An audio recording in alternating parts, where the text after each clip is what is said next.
अस्सलाम वालेकुम students, welcome back to our channel अलकदस।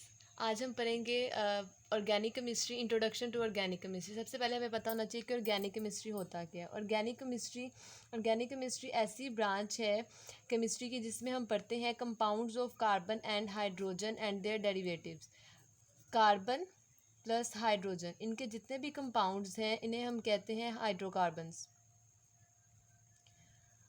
और ऐसे कंपाउंड जो इनसे ड्राइव होंगे उन्हें हम कहेंगे डेरिवेटिव्स ऑफ हाइड्रोकार्बन्स। और इन सब की स्टडी को हम कहते हैं ऑर्गेनिक केमिस्ट्री। सबसे पहले हमारे पास ऑर्गेनिक केमिस्ट्री में इसके बहुत सारे ब्रांचेज आ जाती हैं, जिसमें हमारे पास कुछ नॉन मेटल्स भी ऐड हो जाते हैं जिन्हें हम लोग, जिसकी वजह से इसको डेरिवेटिव्स कहा जाता है। जैसे हमारे पास एक कंपाउंड है C6H6, ये है हमारे पास बेंजीन। बेंजीन एक हाइड्रोकार्बन है और एक ऑर्गेनिक कंपाउंड है बेंजीन। अब इसके साथ इसमें हमारे पास सिर्फ है कार्बन और हाइड्रोजन। सिर्फ कार्बन और हाइड्रोजन के जो कंपाउंड्स हैं उन्हें हम कहते हैं हाइड्रोकार्बन्स। इसके बाद हमारे पास आ जाते हैं डेरिवेटिव्स C6H12NO6, ये है हमारे पास derivatives of hydrocarbon.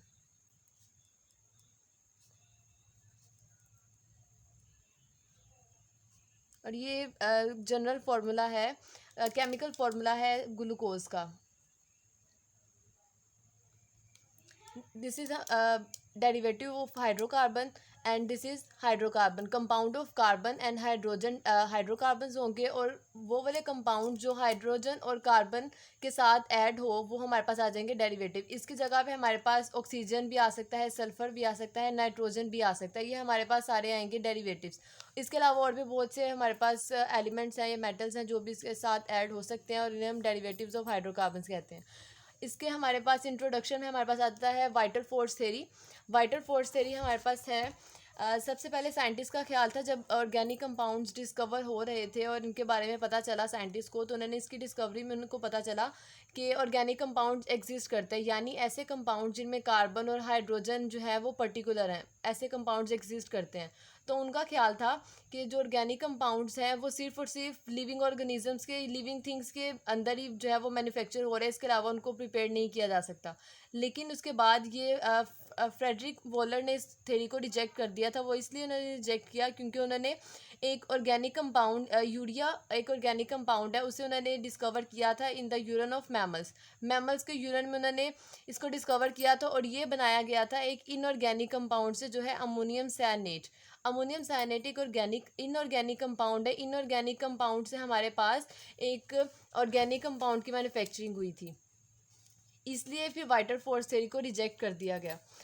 This is vital force theory. Vital force theory में ये था कि साइंटिस्ट का कहना था कि जो ऑर्गेनिक कंपाउंड्स हैं वो इनऑर्गेनिक कंपाउंड से ड्राइव नहीं किए जा सकते, यानी वो नेचुरली पाए जाते हैं और इसके अलावा वो आर्टिफिशियली प्रिपेयर नहीं किए जा सकते। लेकिन ये वाइटल फोर्स थ्योरी रिजेक्ट हो गई, इसलिए क्योंकि हमारे पास एक ऑर्गेनिक कंपाउंड प्रिपेयर किया गया by an inorganic compound. Inorganic compound से जब ऑर्गेनिक कंपाउंड प्रिपेयर हुआ तो ये वाइटल फोर्स थ्योरी रिजेक्ट हो गई। इसके बाद हमारे पास आ जाती हैं इसकी कुछ प्रॉपर्टीज़। सबसे पहली प्रॉपर्टी हमारे पास कैटिनेशन। कैटिनेशन ऑर्गेनिक कंपाउंड्स की ऐसी प्रॉपर्टी है जिसमें कार्बन जो है एक लॉन्ग चेन बना देता है, यानी linking property of carbon to form long chain, इसे हम कहते हैं कैटिनेशन। कार्बन जो है वो सिंपल फॉर्म में भी एग्जिस्ट करते हैं, जैसे हमारे पास आ जाता है मीथेन, इसमें कार्बन नंबर है 1। इसके अलावा अगर ऑक्टेन की बात करें तो इसमें कार्बन नंबर है 8। 8 कार्बन है तो ये लॉन्ग चेन है, इसे हम कहते हैं कैटिनेशन, यानी कार्बन की ऐसी प्रॉपर्टी जिसमें वो आपस में कार्बन बॉन्ड बना रहे हैं और एक लंबी चेन बना रहे हैं। इसके बाद हमारे पास कार्बन की एक प्रॉपर्टी है non acidic property, non ionic behaviour. Non ionic compound हमारे पास बनते हैं मेटल और नॉन मेटल के दरमियान। मेटल और नॉन मेटल के दरमियान जब कम्प्लीटली एक इलेक्ट्रॉन का ट्रांसफ़र हो जाता है तो वो हमारे पास बनाता है आयनिक कंपाउंड। आयनिक कंपाउंड हमारे पास ऐसे बनता है। लेकिन हमारे पास जो ऑर्गेनिक कंपाउंड्स हैं इसमें हमारे पास एग्जिस्ट करते हैं नॉन आयनिक करेक्टर, इसका होता है कोवलेंट बॉन्ड की वजह से। कोवलेंट बॉन्ड जब कार्बन कार्बन के दरमियान कोवलेंट बॉन्ड बनता है जिसकी वजह से इसे हम कहते हैं नॉन आयनिक नेचर। जो आयनिक कंपाउंड्स होते हैं उनकी नेचर होती है एसिडिक और जो कोवलेंट होते हैं उनका आयनिक करेक्टर्स होता है वो बहुत कम होता है, क्योंकि आयन होते हैं NaCl। फॉर एग्जांपल ये कि हमारे पास ऑर्गेनिक कंपाउंड है, इस पे प्लस चार्ज और इस पे नेगेटिव चार्ज। इन आयंस की वजह से इन्हें आयनिक कंपाउंड्स कहा जाता है, क्योंकि इसमें आयन बन जाता है। जबकि जब हमारे पास कार्बन कंपाउंड्स हैं, इन दोनों की इलेक्ट्रोनेगेटिविटी सेम होगी, तो ना ये ज़्यादा इलेक्ट्रोपॉजिटिव हो सकता है और ना ये, इनकी इलेक्ट्रोनेगेटिविटी इक्वल होने की वजह से इनका आयनिक करेक्टर बहुत कम हो जाता है। नेक्स्ट प्रॉपर्टी हमारे पास आ जाती है complexity of organic compound. Complexity का मतलब है जब ऑर्गेनिक कंपाउंड्स कार्बन की लॉन्ग चेन बनती जाएगी, कार्बन एक लॉन्ग चेन बनाता जा रहा है। सबसे पहले हमारे पास मीथेन आया, मीथेन में 1 कार्बन है, इथेन आया, इथेन में 2 कार्बन है। आहिस्ता आहिस्ता जब वो ऑर्गेनिक कंपाउंड्स में उसकी कार्बन चेन इंक्रीज होती जाती है, तो वो ऑर्गेनिक कंपाउंड जो है वो कम्प्लेक्स होते जाते हैं। जैसे हमारे पास स्टार्च है, स्टार्च एक ऑर्गेनिक कंपाउंड है, ऑर्गेनिक कंपाउंड है, इसमें ऑक्सीजन भी पाया जाता है, यानी फिर ये हाइड्रोकार्बन का डेरिवेटिव होगा, ये ऑर्गेनिक कंपाउंड के डेरिवेटिव है। इसमें हमारे पास इसका जनरल फॉर्मूला है C6H10O5 multiply by N number. तो यहाँ पे हमारे पास है ये इसका जनरल फॉर्मूला। यहाँ पे एन पे हम लोग कोई भी वैल्यू लिखेंगे तो ये स्टार्च के नंबर ऑफ मॉलिक्यूल्स को शो करेगा। एक स्टार्च जो है वो एक मोनोमर्स आपस में मिलते जाएंगे और हमारे पास एक बड़ा कंपाउंड बनाएंगे, वो होगा स्टार्च। यानी एक सिंपल कंपाउंड है, वो आपस में मिलते जा रहे हैं और एक कम्प्लेक्स कंपाउंड बना रहे हैं। इसकी वजह से इसको हम कहते हैं इसकी कम्प्लेक्सिटी।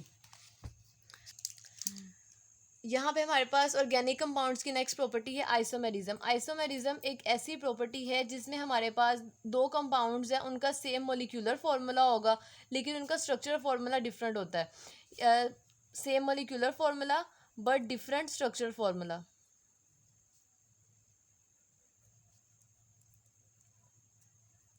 इसकी एग्जांपल हमारे पास आ जाता है ईथर एंड एथेनॉल।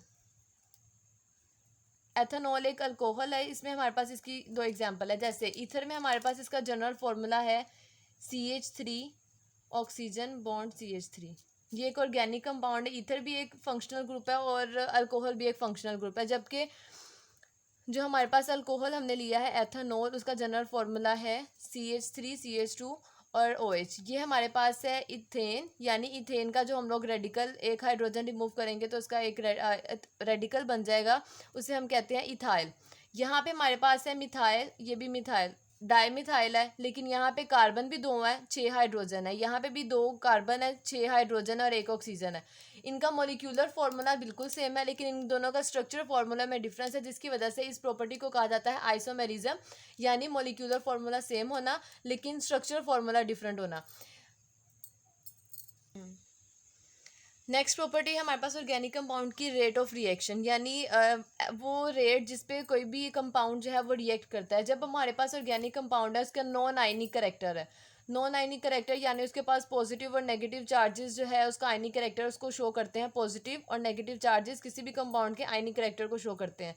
जब इसका आयनिक करेक्टर कम है यानी इसके ऊपर पॉजिटिव और नेगेटिव चार्जेस कम है तो इसकी रिएक्टिविटी भी डिक्रीज हो जाएगी, क्योंकि जब किसी भी कंपाउंड पे पॉजिटिव चार्ज होगा या नेगेटिव चार्ज होगा तो वो ट्राई करेगा कि वो न्यूट्रल हो जाए। जब इसके ऊपर कोई चार्ज ही नहीं है या वो चार्ज बहुत ज़्यादा कम है तो वो पहले से न्यूट्रलिटी की तरफ होगा और वो रिएक्शन में कम पार्टिसिपेट करेगा, जिसकी वजह से उसका रिएक्शन रेट कम हो जाता है। लास्ट प्रॉपर्टी है हमारे पास सोलबिलिटी। सोलबिलिटी में हमारे पास एक रूल आता है like dissolves like. Like dissolves like he हमारे पास सोलबिलिटी में एक प्रॉपर्टी है।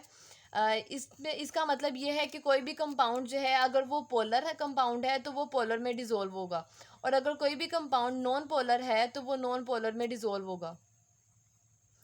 इस प्रॉपर्टी को कहा जाता है लाइक डिजोल्व्स लाइक, यानी उसकी जिस तरह की प्रॉपर्टी होगी वो उसी तरह के कंपाउंड में डिजोल्व होगा। अगर कोई भी ऑर्गेनिक कंपाउंड पोलर हो, कोई भी कंपाउंड है अगर वो पोलर है उसको नॉन पोलर कंपाउंड में हम लोग ऐड करेंगे तो वो डिजोल्व नहीं होगा। जैसे हमारे पास पानी और तेल, पानी जो होता है वो एक पोलर कंपाउंड है और जो ऑयल है वो एक ऑर्गेनिक कंपाउंड है। उसमें भी ऑयल लिपिड्स की कैटेगरी में आ जाता है, लिपिड्स भी हमारे पास ऑर्गेनिक कंपाउंड्स होते हैं। तो ये हमारे पास ऑर्गेनिक कंपाउंड्स और स्पेशली जो भी जितने भी हाइड्रोकार्बन्स है वो वाले कंपाउंड जिनमें सिर्फ और सिर्फ कार्बन और हाइड्रोजन पाया जाता है वो सारे नॉन पोलर होते हैं। तो हमारे पास जो नॉन पोलर कंपाउंड्स हैं वो नॉन पोलर सॉल्वेंट्स में ही डिसॉल्व होंगे।